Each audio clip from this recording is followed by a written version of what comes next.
Queridos, hoje nós estamos iniciando mais uma série de mensagens aqui da Igreja do Alto, Conversas com Jesus.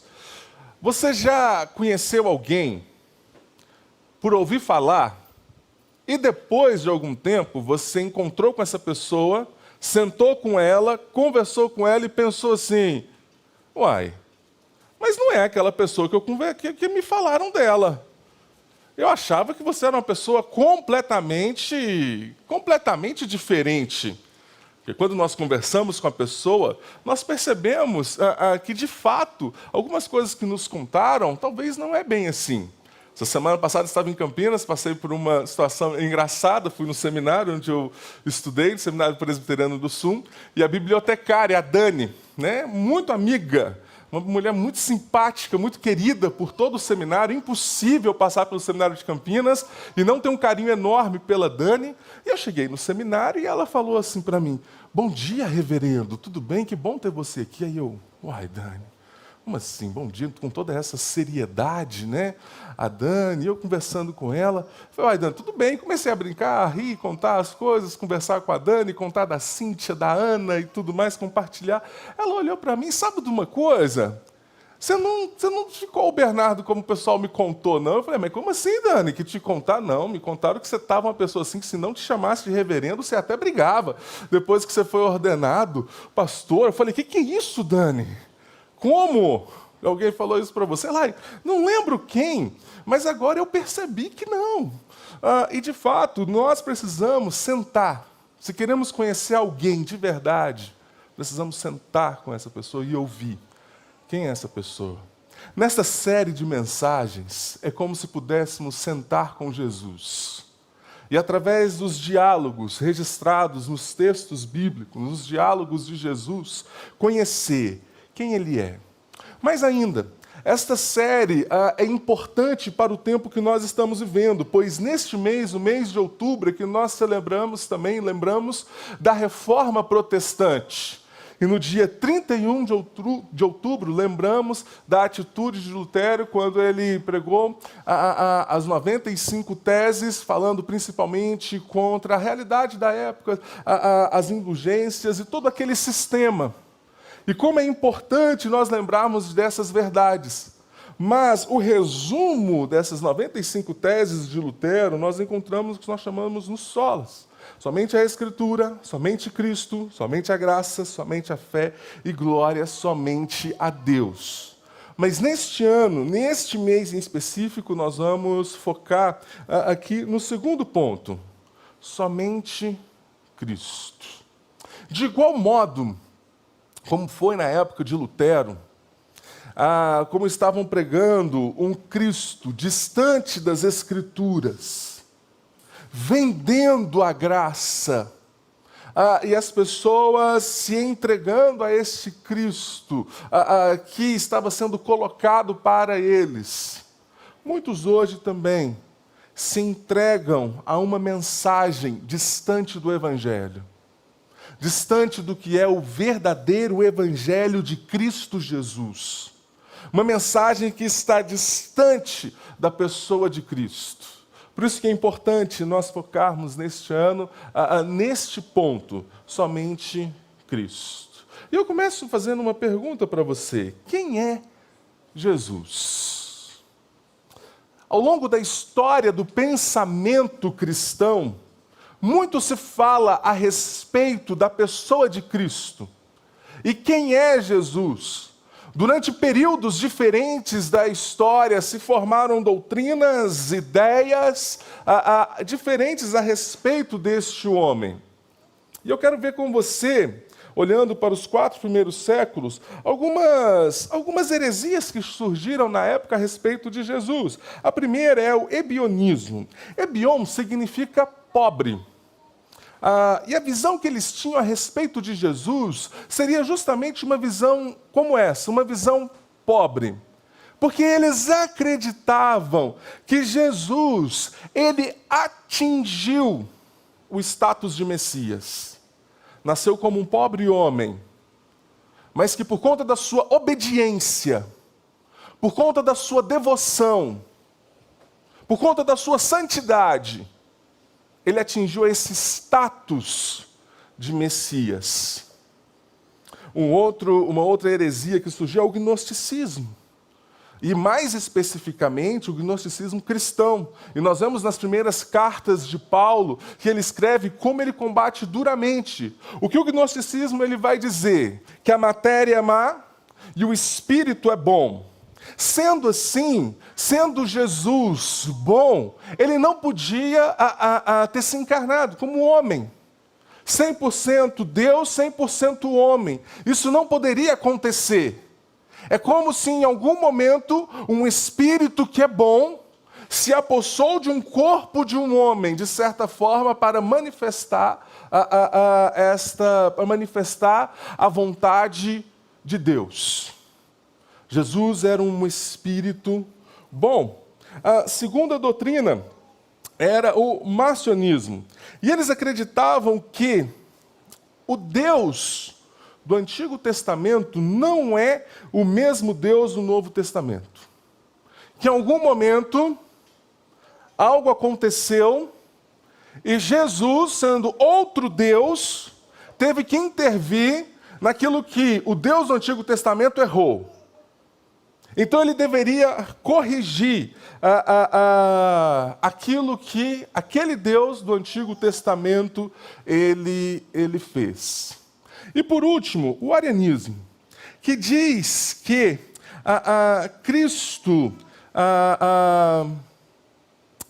não era Deus, mas uma criatura que se tornou obediente a Deus por causa da vontade de Deus. Por causa da vontade de Deus para a reconciliação dos homens, como uma vontade de Deus. Então, esse Jesus, ele obedece a essa vontade. Por que é importante nós falarmos a respeito disso? Quando eu converso com alguns jovens, principalmente jovens, que começam a estudar filosofia, que começam a adquirir algum conhecimento, e eu pergunto quem é Jesus, eles vão falar diversas coisas. E dentro de uma sociedade muito orgulhosa com o conhecimento, me parece que algumas pessoas acham que o conhecimento que ela tem, ou a ideia que ela tem, se produziu a partir dela. E eu olho para a história do conhecimento e eu falo, coitado. Eu sei de onde vem esse seu pensamento. Eu sei de onde surgiu essa sua ideia de que Jesus é apenas um bom espírito, de que Jesus é apenas um bom homem, de que Jesus é apenas um grande profeta que marcou a história. Eu sei de onde vem essa linha de pensamento, de onde surgiu e como é importante conhecermos, querido, a história do pensamento cada vez mais. Mas no decorrer da igreja, no surgimento da igreja, homens se reuniram, se debruçaram sobre as Escrituras, investiram tempo para poder responder esta pergunta: quem é Jesus? E aí nós vamos ter os credos e as confissões.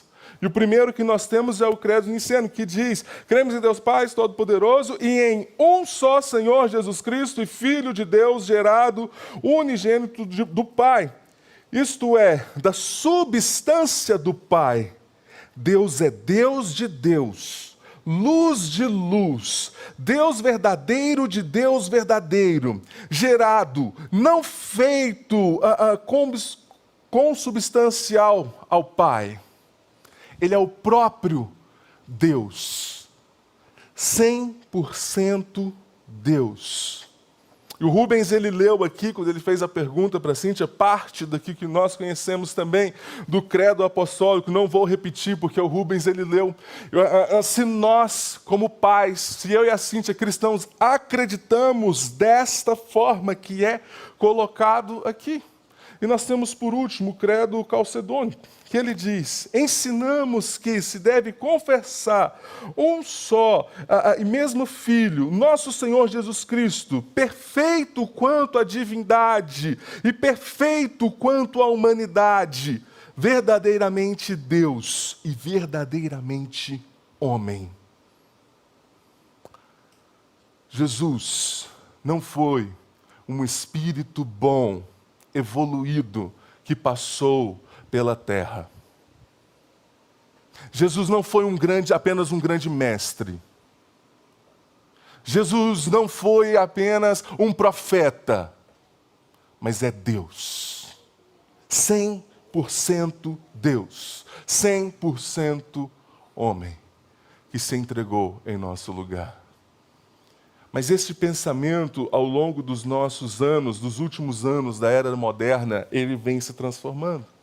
Veja uma pesquisa feita pelo Instituto Barna, respondendo essa pergunta: quem é Jesus? O Instituto Barna é um grande instituto de pesquisa americano que faz pesquisas fantásticas a respeito do cristianismo e da fé, ligados ao cristianismo e da fé.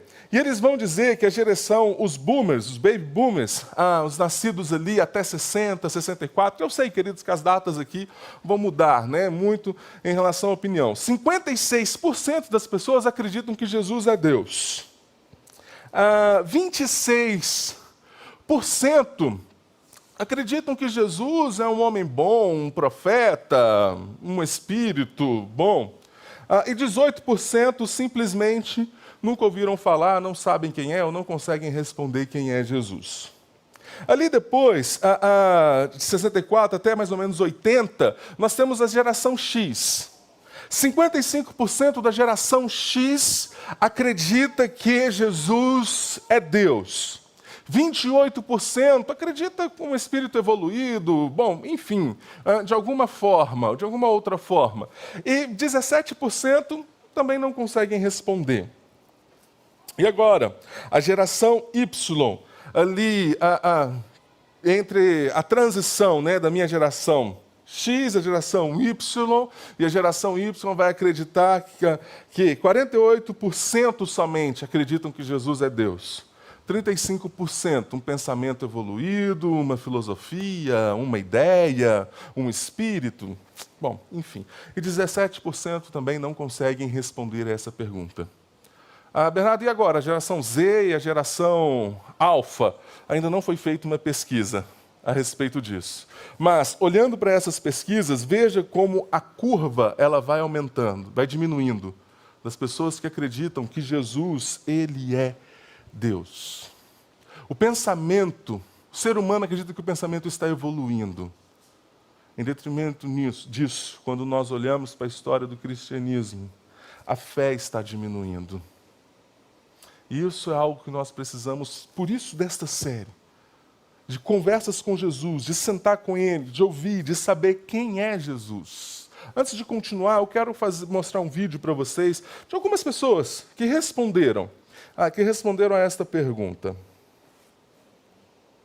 Razão no meu viver, assim. Um profeta aí. Não sei se vale a pena acreditar. Como eu vejo Buda. Jesus é tudo pra mim, né? É a única maneira que você tem, tipo, se você tem um problema, você sempre chama, ai meu Deus, me ajuda, o meu Jesus, sei lá como é que fala. E foi uma pessoa muito boa, que passou pelo mundo. Não sei nem se eu acredito que ele existiu um dia. E que me faz levantar todos os dias, e eu tenho muita fé. Ele foi e continua sendo uma pessoa muito forte, assim, que é uma força maior, assim, sobre nós, que a gente tem que ter fé em alguma coisa, então serve para isso. É o que não pode faltar na vida do ser humano hoje. Eu vejo Jesus como meu irmão. Você não precisa acreditar que ele existiu propriamente, mas seguir os exemplos que estão na Bíblia, cara, para mim é essencial. Aquele que fez o que ninguém fez. Morreu por mim e por você. Uma pessoa normal como qualquer outra. Não tenho ideia. Como uma pessoa que não é nada do que realmente falam que ele é. Um cara que a gente tem que crer nele pra gente poder fazer as coisas certas. E ele é muito importante pra gente fazer tudo certinho. Assim o mundo sendo melhor pra todo mundo. A base de tudo, né? Deixou de ser utilizado para essa mensagem de amor e passou a ser utilizado como um meio de arrecadar dinheiro das pessoas.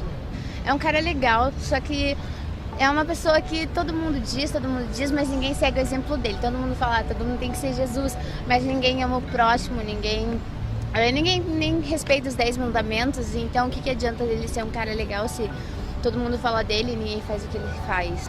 Ele foi um cara... Tudo que eu faço envolve ele. Tudo que eu penso é primeiro ele. Tudo pra mim na vida é primeiramente ele. crer para continuar vivendo, né? Jesus eu vejo como um cara muito firmeza. É um cara que tá de braços abertos pra você se você precisar. Jesus é a fonte de tudo. Jesus é a alegria. O único salvador, né, cara? Pra mim, Jesus não existe, nunca existiu. Pra mim, meu Deus, sou eu mesma, eu acredito em mim. As coisas que acontecem na minha vida, eu acredito em mim mesma. Não existe Deus nem pra nada, nem pra ninguém. Tem gente sofrendo aqui na rua, vem te pedir por Deus. Deus não vai ajudar em nada. Bom, Jesus, para mim, é um modelo universal. Um filósofo muito bacana. Uma válvula de escape para muitos. Uma válvula de escape é uma boa. Bem, fugindo um pouquinho, eu fumo bastante maconha. E, cara, eu gosto muito, que é uma parada que me faz fugir, sabe? Me relaxa, é uma válvula de escape. Então, assim como eu tenho essa droga, que é uma droga mesmo, muitos têm Jesus, que é uma coisa muito mais simples, muito mais gostosa de ter. Então, eu admiro essas pessoas. Acho que Jesus, assim, Cada um pensa de uma forma. Cada um fala que ele é alguém. Cada um enxerga Jesus de uma forma diferente. Mas se nós fôssemos responder, quem é Jesus? O problema, queridos, da nossa geração atual, como eu falei que nós não temos uma pesquisa, mas o problema dos nossos dias é que nós vivemos na era da pós-verdade. Em 2016, o dicionário Oxford elegeu esta expressão como a expressão do ano, pós-verdade. Pós-verdade, para o dicionário Oxford, significa algo que denota circunstância nas quais fatos objetivos têm menos influência para definir a opinião pública do que o apelo à emoção ou a crenças pessoais. Fatos objetivos têm menos influência. Para a geração da pós-verdade, a verdade é tudo aquilo que eu falo que é. Eu posso definir Jesus, então, de qualquer forma. Eu sou livre para acreditar que Jesus, ele é aquilo que eu simplesmente acredito. E isso, para mim, tem que ser dessa forma e tá tudo bem. Sem ouvir de Jesus, sem ouvir da palavra dele. E nós temos algo que é preocupante. O diagnóstico da nossa geração. Nós temos uma crise do conhecimento. Porque existe uma forma de pensar, o solipsismo, que é algo que comanda. Isso agora significa doutrina segundo a qual só existe efetivamente o que eu, e suas sensações sendo os outros entes como participantes. Existe aquilo que eu consigo compreender. Existe aquilo que eu consigo acreditar. Existe aquilo que eu quero que seja daquela forma. Jonas Madureira diz que pessoas não possuem mais um mundo unido, mas um mundo único e que não pode ser compartilhado. Você tem um mundo único, um mundo que é só seu. E essa crise, isso gera uma crise no conhecimento, porque você pode ter o conhecimento e conceber aquilo da forma que você bem entender. Nós temos, então, uma outra crise, uma crise ética. Em uma geração que se fala tanto de direitos humanos, se fala tanto sobre o próximo, mas como discutir direitos humanos, como discutir a vida do próximo, sendo que a verdade é aquilo que eu quero? Então, o direito humano, o direito do próximo, é o que eu quero também. É o que eu consigo pensar a respeito do próximo. Então, veja, nós temos uma crise ética aqui. Nós temos uma crise estética. Porque agora você pode ser aquilo que você acredita que é. Independentemente do que de fato é. Porque o que demonstra quem você é não é aquilo que se vê, mas aquilo que você quer ser. Veja, o desafio de respondermos, então, a pergunta, quem é Jesus, já não é algo mais tão fácil assim.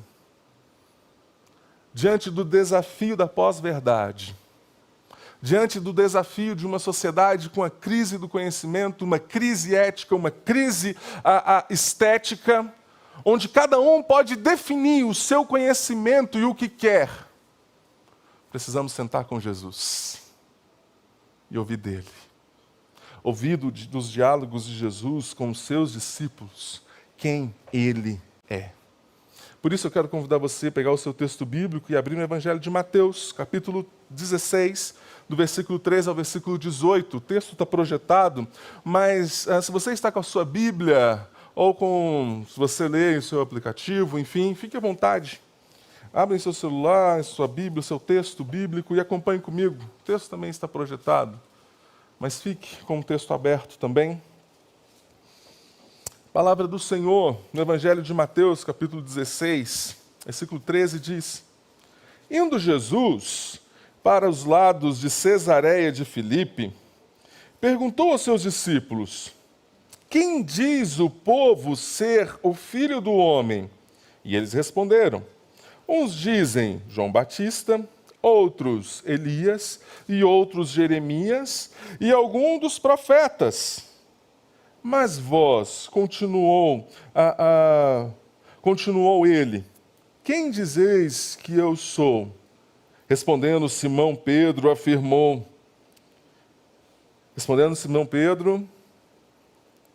peraí, gente, minha vista aqui. Mas continuou ele, quem dizeis que eu sou? Respondendo Simão Pedro, disse: Tu és o Cristo, o Filho do Deus vivo. Então Jesus lhe afirmou: Bem-aventurado és, Simão Bar-Jonas, porque não foi carne e sangue que te revelaram, mas meu Pai que está nos céus. Também eu te digo que tu és Pedro, e sobre esta pedra edificarei a minha igreja, e as portas do inferno não prevalecerão contra ela. Senhor, obrigado por sua palavra, Pai.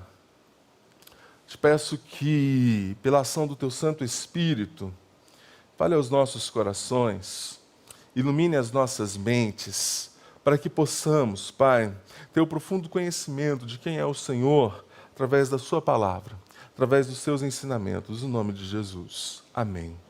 Quando nós olhamos para o contexto anterior, do capítulo 15, até o texto que nós lemos, nós vemos que Jesus, ele está ali à beira do mar da Galileia. E nós temos o episódio da segunda multiplicação de pães e peixes.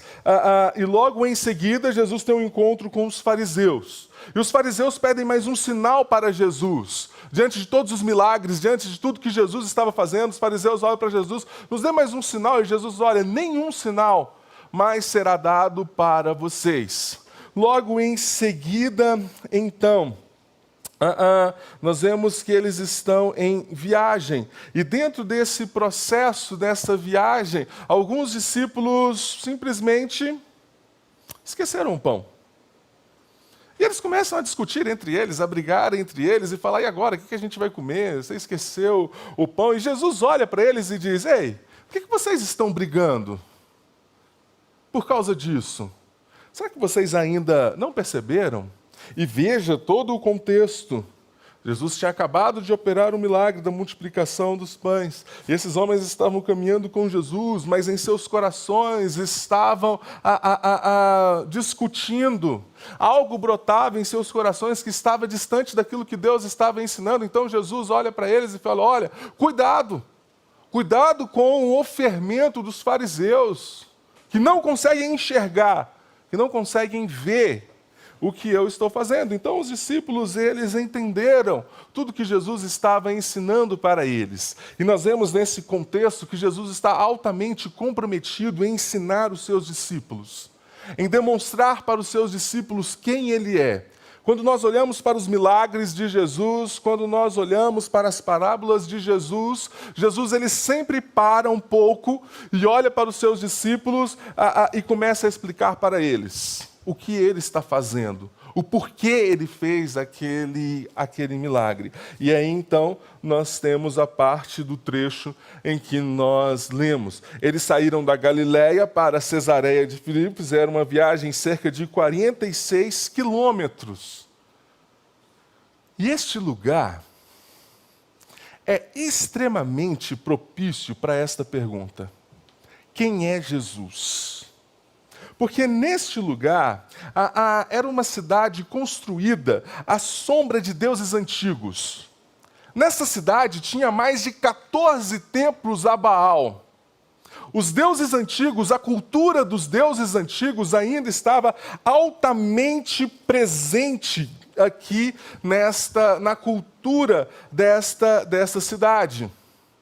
Nessa cidade também estava ali construído um templo ao deus grego Pão, que o nome original dessa cidade era Panias, porque foi uma cidade construída e dedicada para este deus. Ou seja, a cultura dos gregos estava forte, a religião dos gregos era forte nessa cidade, de pessoas falando quem é Deus, o que é Deus, ou quantos são os deuses. Mas nessa cidade, algumas pessoas afirmavam que ali existia a nascente do Jordão. E o Jordão é algo que faz parte da cultura dos judeus. O Jordão é algo que faz parte da religião dos judeus. E quando falo sobre o Rio Jordão, na mente desses homens, vem uma lembrança de toda a história do povo de Deus, de toda a história do Antigo Testamento e do que Deus fez. Então estava presente toda a cultura dos judeus. Tudo aquilo que eles falavam quem era Deus. Mas existia ali também um templo, uma cidade agora no Império Romano dedicado a César. A fortalecer a grandiosidade deste império, o poder deste império e deste homem.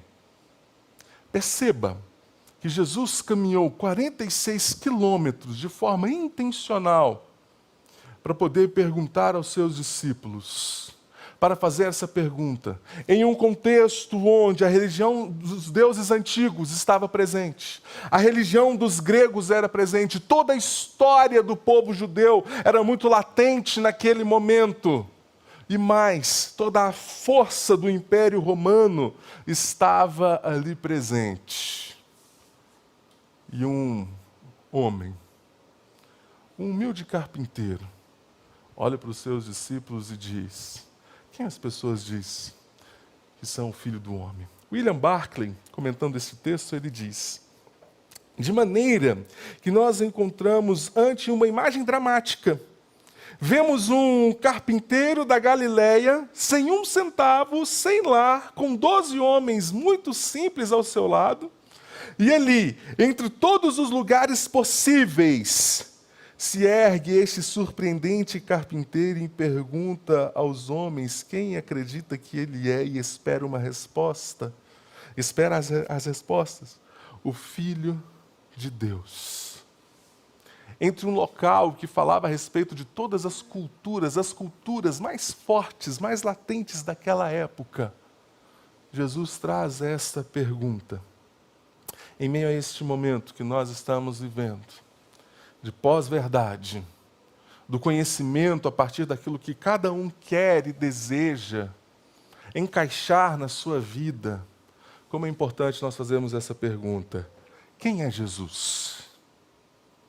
Quem é Jesus para você? E quando nós olhamos para o texto que nós lemos de Mateus 16, nós vamos ver que algumas coisas são importantes. A primeira delas, é importante sabermos quem a cultura diz ser Jesus. Veja o versículo 13 e o versículo 14. Perguntou aos seus discípulos: quem diz o povo ser o Filho do Homem?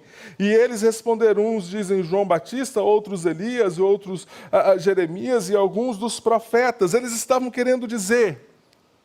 Alguns dizem, ou Pilatos diz, Herodes diz, que é João Batista. Um grande homem, e por ser um grande homem, ressuscitou. E esse pensamento, ele se propagou, que Jesus era um grande homem, que ele era Elias, o maior dos profetas, aquele que iria anunciar o Messias, que Jesus não era o Messias, mas aquele que iria anunciar a vinda do Messias, ou Jeremias. E quando nós olhamos para alguns livros históricos, apócrifos, como Macabeus, por exemplo, narra a lenda, a história de que Jeremias, antes do exílio, esteve no templo, no Santo dos Santos, e pegou alguns elementos da arca e guardou durante o exílio. E agora Jesus, como Jeremias, iria trazer esses elementos de volta e a glória de Israel poderia ser restaurada. O homem queria trazer de novo a glória para Israel. Um grande homem, um grande profeta, alguém que a gente poderia colocar a nossa esperança.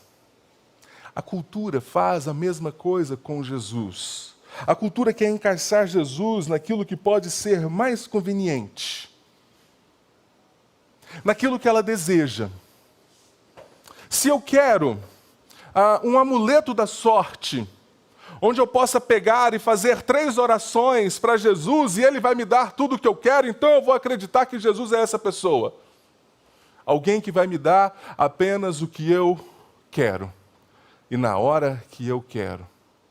Se eu acredito que Jesus era apenas um homem que inspira boas obras, um grande mestre que traz um conhecimento, eu vou fazer a leitura deste texto, olhando para ele apenas como um grande homem, porque eu quero que ele seja apenas isso. Porque vivemos em um mundo que valoriza uma ideia, uma filosofia, uma ideologia, que ama uma boa história para ter como referencial, e como nós gostamos de contar grandes histórias heróicas. E muitos vão acreditar apenas que Jesus é isso. Sabe por quê? Porque vivemos em uma cultura que ama ideias, ideologias e histórias, mas detesta a verdade. E no mundo pós-verdade, o que as pessoas menos querem saber é o que é verdade. Porque elas querem uma informação, uma ideia que possa suprir, que possa responder os seus questionamentos, que possam dar uma direção para a sua vida passageira, que possa preencher o seu vazio. Por isso se apegam a ideologias, por isso se apegam a linhas de pensamento, e dizem que seguem essas linhas de pensamento, porque se encaixam naquilo que querem, naquilo que o seu hedonismo quer, deseja. Odeiam a verdade. E como diz o que algumas pessoas falam ser um grande homem, Cazuza, ideologia, eu quero uma para viver. É isso que essa geração busca. Não uma verdade, mas a sua verdade. E quando Cazuza ele escreve essa música, ele começa dizendo que o seu partido agora é um coração partido. Porque tudo aquilo que ele acreditava que poderiam ser uma boa ideologia, aquilo que poderia ser uma boa esperança para a vida, agora esses homens cresceram e na verdade se tornaram os seus inimigos.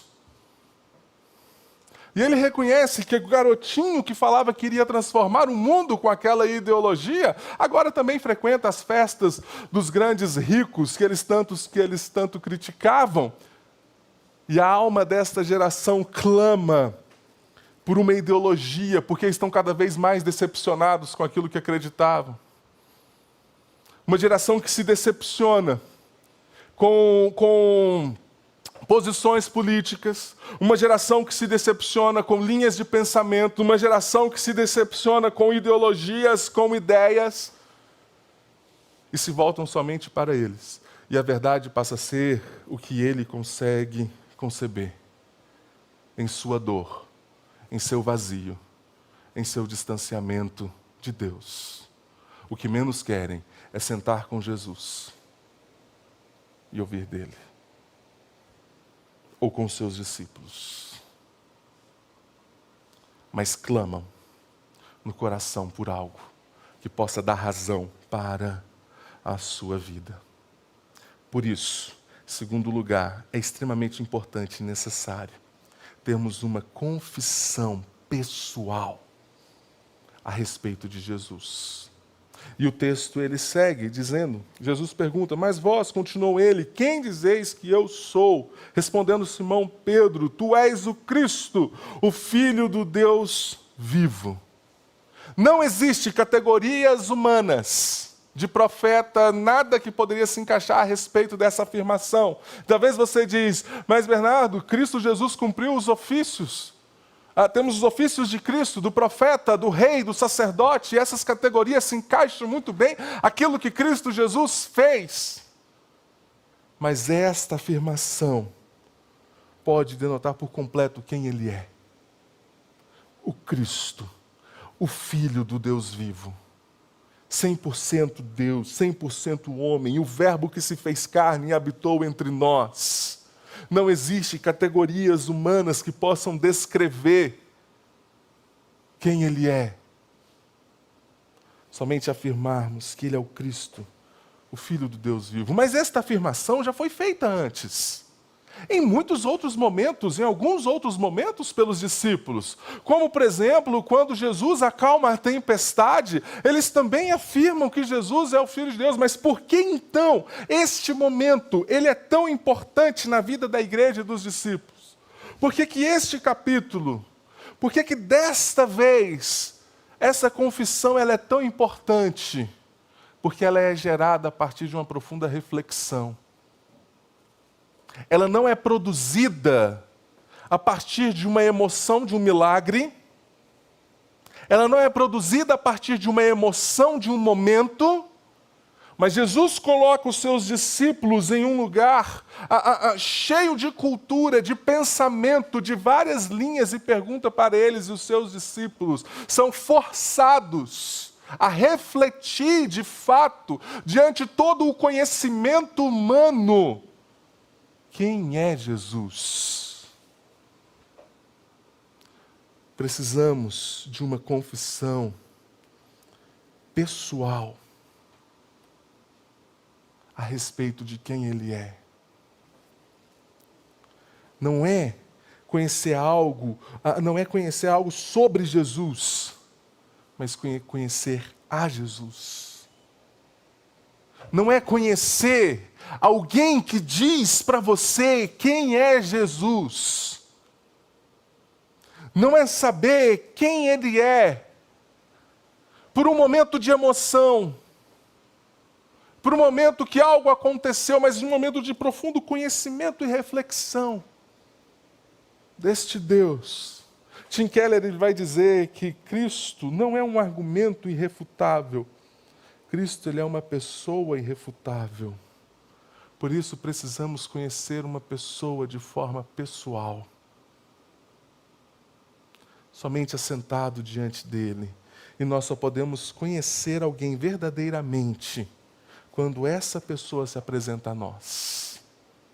E é isso que acontece aqui. Na afirmação de Pedro, tu és o Cristo, Filho do Deus vivo. Então Jesus afirmou, bem-aventurado. Essa afirmação agrada a Jesus. Essa afirmação glorifica a Deus. Mas essa afirmação reconhece quem nós somos. Porque não foi carne ou sangue que te revelaram, mas o Pai que está nos céus. Não foi de um momento de emoção ou de que alguém disse.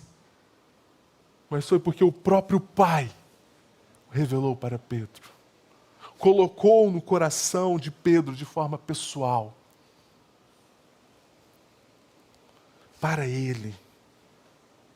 Naquele momento. Por isso só podemos ter uma confissão pessoal. Porque essa é a maneira que Cristo se revela a nós. De forma pessoal. O Deus que se fez carne. O Logos, o Verbo, que se fez carne e habitou entre nós. E é isso que João ele vai dizer, e o Verbo se fez carne e habitou entre nós, cheio de graça e de verdade. E vimos a sua glória, a glória como de unigênito do Pai. E vimos a sua glória porque Ele se revelou a nós. Porque Ele se demonstrou para nós em seu Filho, Cristo Jesus. E é somente essa confissão que pode ser produzida a partir do conhecimento dele, a partir dele, do que Ele produz em nossos corações, do tocar dEle em nossos corações, de quando Ele resgata as nossas vidas. Tira a nossa cegueira, nos restaura. Então nós podemos olhar para Ele e reconhecer quem Ele é. É por causa do que Ele faz.